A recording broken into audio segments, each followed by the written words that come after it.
അമ്മ അങ്ങനെ കുഴപ്പക്കാരിയൊന്നുമല്ല. ഇപ്പോഴും അമ്മയോട് ഇവിടെ അമ്മ അങ്ങനെ കുഴപ്പക്കാരിയൊന്നുമില്ല. അമ്മ കാരണം പ്രശ്നങ്ങളൊന്നും ഉണ്ടായിട്ടില്ല. ചില കണക്കുകൾ വീട്ടാനുള്ളതാണെന്ന് കരുതി മനസ്സിൽ ഇപ്പോഴും അതൊക്കെ സൂക്ഷിച്ചു വെച്ചിട്ടുണ്ട്. ഉണ്ട് ഇല്ലേ? അതുമില്ലേ? കണക്ക് വീട്ടാനാണ് പണി ഇവിടെ. ഞാനങ്ങനെ പ്രതികാരം വീട്ടുക അങ്ങനെയൊന്നുമില്ല. ഇല്ല. ഐ ഓൾവേസ് ബിലീവ് ഇൻ കർമ്മ. കർമ്മ എന്നുള്ളൊരു സംഭവം ഉണ്ട്. നമുക്കത് എന്താ പറയാ, അങ്ങനെ പ്രതികാരം വീട്ടുക, നമുക്ക് നമ്മളുടെ സന്തോഷത്തിന്റെ പുറകെ പോവുക, അത്രേ ഉള്ളൂ. അല്ലാതെ അവരോട് പോയിട്ട് പ്രതികാരം വീട്ടണം. എനിക്ക് ഒരാളെ ഇഷ്ടമല്ലെങ്കിൽ ലൈക്ക് ഞാൻ മാക്സിമം അവോയ്ഡ് ചെയ്യും, അത്രേ ഉള്ളൂ. ഇങ്ങനെ പറയാ, ഞാൻ ആ നമ്മളുടെ വേൾഡിൽ അവരില്ലാത്ത രീതിയിൽ ഞാൻ പിന്നെ ആ ഫേസേ കാണൂല. ഇല്ല, അത് ഞാൻ എൻ്റെതായിട്ടുള്ള സന്തോഷത്തിൽ, അല്ലെങ്കിൽ എനിക്ക് നമ്മൾക്ക് ഒരുപാട് കാര്യങ്ങൾ ചെയ്യാനില്ലേ, ചുമ്മാ റിവെഞ്ചിന്റെ പുറകിലൊക്കെ പോയി കഴിഞ്ഞു കഴിഞ്ഞാൽ. ബട്ട് കർമ്മ എന്ന് പറഞ്ഞൊരു സംഭവം ഉണ്ട്. നമ്മൾ എന്താണോ ചെയ്യുന്നത് തിരിച്ച് നമുക്ക് എപ്പോഴായാലും നമുക്ക് കിട്ടിയിരിക്കും. ഐ ഓൾവേസ് ബിലീവ് ഇൻ കർമ്മ. ഒരു സിനിമ കണ്ടിട്ട് ഞാൻ കൂടെ അതിലുണ്ടായിരുന്നെങ്കിൽ എന്ത് രസമായിരുന്നു എന്ന് ആശിച്ചിട്ടുണ്ട്? ഒരുപാട് വട്ടം. ഉണ്ടോ? ഏതൊക്കെയാ? 2 പടം പറ. എനിക്കിപ്പോ റീസെന്റ് ആയിട്ട് പറയാനാണെങ്കിൽ കൊറേ പടം തോന്നിയിട്ടുണ്ട്. ഇതില് ഒരു പടമായിട്ട് എനിക്ക് ഏതെങ്കിലും കാണും.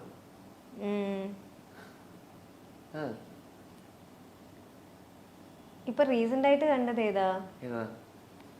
പാച്ചു ഉണ്ടായിരുന്നു, പാച്ചു അത്ഭുത വിളക്കും. അത് കണ്ടപ്പോ എനിക്ക് തോന്നി അതിലൊക്കെ ഒരുപാട് ക്യാരക്ടേഴ്സ് ഉണ്ടല്ലോ.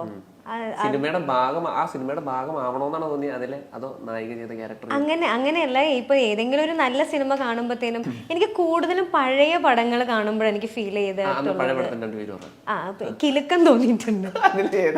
അതില് രേവതി മാം ചെയ്ത ക്യാരക്ടറില്ലേ, അടിപൊളിയല്ലേ. പിന്നെ മറ്റേ മിന്നൽ മുരളിയിലെ ഷെല്ലി ചേച്ചി ചെയ്ത ക്യാരക്ടറില്ലേ, അങ്ങനെയൊക്കെ കാണുമ്പോ എനിക്ക് എപ്പോഴും തോന്നാറുണ്ട്.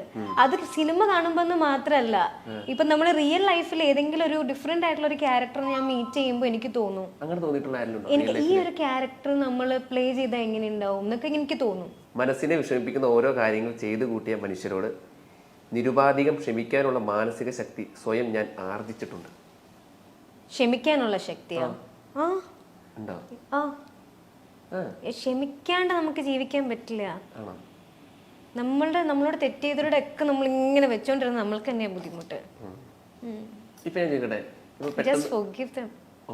പെട്ടെന്ന് ഇപ്പൊ ഒരു ദിവസം ഇന്ന ആളായിട്ട് മാറാനുള്ള ശക്തി കിട്ടുക, എന്തായിട്ട് മാറും? ആരായിട്ട് മാറും? ഇന്ന ആളായിട്ട് മാറാനോ? എനിക്ക് ആളായിട്ട് മാറണ്ട. ഞാൻ മേഘനായിട്ട് തന്നെ ജീവിച്ചത് എനിക്ക് തീർന്നിട്ടില്ല, സന്തോഷം തീർന്നിട്ടില്ല. എന്തോരം കാര്യങ്ങൾ ചെയ്യാനുണ്ട്, അപ്പോഴെനി വേറെ ആളായിട്ട് മാറാൻ പോണ ഞാൻ. അല്ല, അങ്ങനെ എന്തിനും ചെയ്ത് തീർക്കാനായിട്ട് അങ്ങനെ ഇന്നൊരു കാര്യം ചെയ്യണമെന്ന് ലൈഫിൽ വലിയൊരു ഡ്രീം എന്താ? വലിയ ഡ്രീമോ? നമുക്കൊരു ഡ്രീം ഉണ്ടാവില്ലേ? സത്യം പറയട്ടെ, ഞാൻ പറഞ്ഞു കഴിഞ്ഞാൽ നിങ്ങൾ വിചാരിക്കും ഭയങ്കര ഇതായിട്ട് എക്സാജറേറ്റ് ചെയ്യാണ്, ചുമ്മാ പറയാം. എനിക്ക് ഒരു ഡ്രീമും ഇല്ല ഇപ്പോ. ഒരു ഡ്രീം എന്ന് പറയാനായിട്ട് അങ്ങനെ ഒന്നുമില്ല. പിന്നെ ആരെങ്കിലുമായിട്ട് മാറണമെന്ന് വെച്ചാൽ സത്യമായിട്ടും എനിക്ക് ആഗ്രഹമില്ല. കാരണം ഇപ്പൊ ഉള്ള മേഘ്ന എന്ന് പറയുന്നത് ആ ഒരു ലൈഫിൽ ആ ട്രാവൽ ഉണ്ടല്ലോ, അത് ഒരുപാട് ലെസൺസ് ആയിരിക്കാം, ഒരുപാട് നല്ല സന്തോഷമായിട്ടുള്ള മൊമെന്റ്സ് ആയിരിക്കാം. ഇതെല്ലാം കൂടെ ചേർന്നിട്ടാണ് ഇപ്പൊ നിൽക്കുന്ന ഒരു മേഘനായിട്ടുള്ളത്. ഈ മേഘന തന്നെ മതി, വേറെ ആരായിട്ടും മാറണ്ട. ആളുകളുടെ സ്നേഹപ്രകടനം കാരണം വീർപ്പ് മുട്ടി ശ്വാസം മുട്ടിപ്പോയ സിറ്റുവേഷൻസ് ഉണ്ടായിട്ടുണ്ടോ?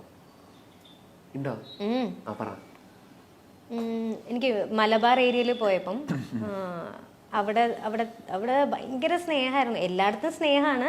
അവിടെ വെച്ച് കഴിഞ്ഞാല് ഈ ചന്ദനമഴ ആ സമയം ഇത് ചെയ്തുകൊണ്ടിരിക്കുന്ന സമയത്ത് അവിടെ ഇതുപോലെ ഒരു ഇനോഗ്രേഷന് വേണ്ടിയിട്ട് പോയതാണ്. അപ്പം ഭയങ്കര എന്താ പറയാ, അവർക്കൊന്ന് ജനലിൽ കൂടെ കാണാൻ വേണ്ടിയിട്ട് ഭയങ്കര തിരക്കും തിക്കും ബഹളമൊക്കെ കണ്ടപ്പോൾ ശരിക്കും കണ്ണ് നിറഞ്ഞുപോയി. ആ ഒരു എനിക്ക് അതൊക്കെ വലിയൊരു കാര്യമാണ് എന്നെ സംബന്ധിച്ചിടത്തോളം. അതാ ഞാൻ പറഞ്ഞ അത് കണ്ടപ്പോൾ കണ്ണ് നിറഞ്ഞു പോയി. എന്നിട്ട് ആൾക്കാരുടെ ബഹളം കൂടിയിട്ട് ഒരു സൈഡില് ഇങ്ങനെ തിക്കി വന്നപ്പോഴത്തേനും ഒരു സൈഡില് മിറർ പൊട്ടിപ്പോയി. അപ്പൊ ഇവരെ എന്നെ കൊണ്ടുപോയിട്ട് വേറൊരു റൂമിലേക്ക്, അല്ലല്ലേ വേറൊരു അച്ഛാ അത്രയും തിക്കായിരുന്നു ആ സമയത്ത്. അപ്പൊ എന്നെ സംബന്ധിച്ചിടത്തോളം അതൊക്കെ ഭയങ്കര വലിയ കാര്യം. ഞാൻ സ്വപ്നം പോലും കണ്ടിട്ടില്ല ഇങ്ങനെയൊക്കെ ഒരു സംഭവം ഉണ്ടാവും എന്നുള്ളത്. അങ്ങനെ ഒരു റൂമിൽ നമ്മൾ ഇരുന്നപ്പോഴത്തേനും ആ ജനലൊന്ന് തുറന്നാൽ മതി കാണാനാന്ന് പറഞ്ഞപ്പോഴത്തേനും അത്രയും ഇഷ്ടമാണോ എന്നെ. അവരൊരു, ഞാൻ പറഞ്ഞില്ലേ, ഒരു ആർട്ടിസ്റ്റ് എന്നുള്ള ലെവലിലല്ല കാണുന്നേ. അവരുടെ വീട്ടിലൊരു കുട്ടി ഒരുപാട് നാൾ കഴിഞ്ഞ് വരുമ്പോഴത്തേനും അവർക്കൊരു എക്സൈറ്റ്മെന്റ്, ആ ഒരു സ്നേഹം ഉണ്ടല്ലോ, അത് കണ്ടപ്പോൾ ശരിക്കും കണ്ണറിഞ്ഞു പോയിട്ടുണ്ട്. അങ്ങനെയാണ് കാര്യങ്ങൾ. ക്വസ്റ്റ്യൻസ് ഒക്കെ തീർന്നോ? ട്രോളാനുള്ളൊക്കെ കിട്ടിയിട്ടില്ലേ? അടുത്തതായി ഒരു പ്രാങ്ക് കോളാണ്. മേഘന ചേച്ചിയുടെ ഫ്രണ്ടായ ആലീസ് ക്രിസ്റ്റീനയാണ് പ്രാങ്ക് ചെയ്യുന്നത്. ചേച്ചി വിളിക്കല്ലേ? ഹലോ ചേച്ചി. എന്താടി വയ്യേ? ഇല്ല ചേച്ചി, ഉറക്കമായിരുന്നു, പറഞ്ഞോ. ആ ഓക്കെ ഓക്കെ ഓക്കെ. ഇപ്പൊ ഫ്രീ ആണോ സംസാരിക്കാനേ? ആ ഫ്രീയാ. ആ ആ ആ ശരി. ഷൂട്ടിലാണോ? അല്ല ചേച്ചി, വീട്ടിലുണ്ട്. വീട്ടിലുണ്ടോ? നീ റീസെന്റ് ആയിട്ട് എവിടെയെങ്കിലും ഇന്റർവ്യൂ കൊടുത്തിട്ടുണ്ടായിരുന്നോ? എന്റെ സിംഗിൾ ഇന്റർവ്യൂയോ? ഏത് ഇന്റർവ്യൂ? എനിക്ക് ഇങ്ങനെ ഭയങ്കര കോൾസ് വന്നോണ്ടിരിക്കുക, അതാ ചോദിക്കുന്നത്. ഏതെങ്കിലും ഇന്റർവ്യൂ കൊടുത്തിട്ടുണ്ടായിരുന്നോ? ഇല്ല, ഒന്നും കൊടുത്തില്ല തോന്നുന്നു. എന്താ പറ്റി? ഏതോ ഒരു ഇന്റർവ്യൂല് എന്തോ എന്നെ പറ്റി എന്തോ സംസാരിച്ചിട്ടുണ്ട്, ഭയങ്കര മോശമായിട്ടാ സംസാരിച്ചേക്കണെന്നൊക്കെ പറയണു. ഇല്ല, ഞാൻ ഈ ഇടയ്ക്ക് ഇന്റർവ്യൂ ഒന്നും കൊടുത്തില്ല. എനിക്ക് ഇങ്ങനെ കോൾസ് വന്നോണ്ടിരിക്കുക. ആലീസ് എന്താ ഇങ്ങനെ പറഞ്ഞേന്ന് ചോദിച്ചു. ഇന്റർവ്യൂ ഒന്ന് അയച്ചു തരാൻ പറ ചേച്ചി. ആണോ?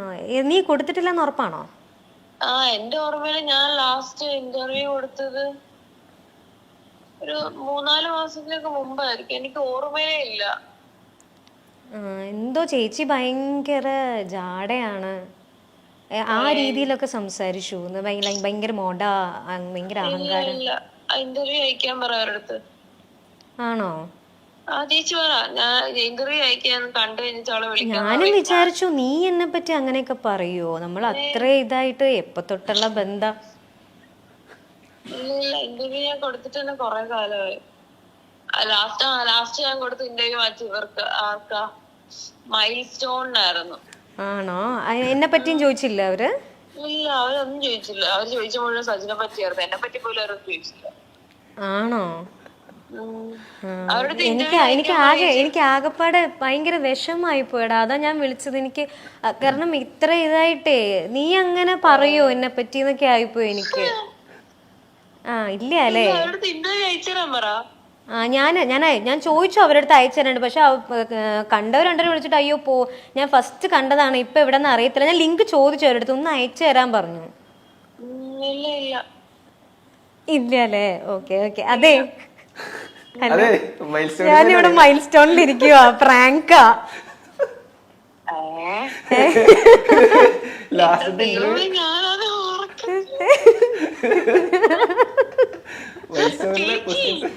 ചേച്ചി അയ്യോ പാവട്ട, ഞാൻ എവിടെ നിന്നുണ്ട്. നീയാണെങ്കിൽ ഞാൻ ലാസ്റ്റ് കൊടുത്തത് മൈൽ സ്റ്റോണിന്റെ ഇന്റർവ്യൂ ആണെന്നൊക്കെ പറഞ്ഞോണ്ട് ഞാൻ ദൈവമേ, ഞാനിവിടെ നിന്നുണ്ട് വേർക്കുമായിരുന്നു.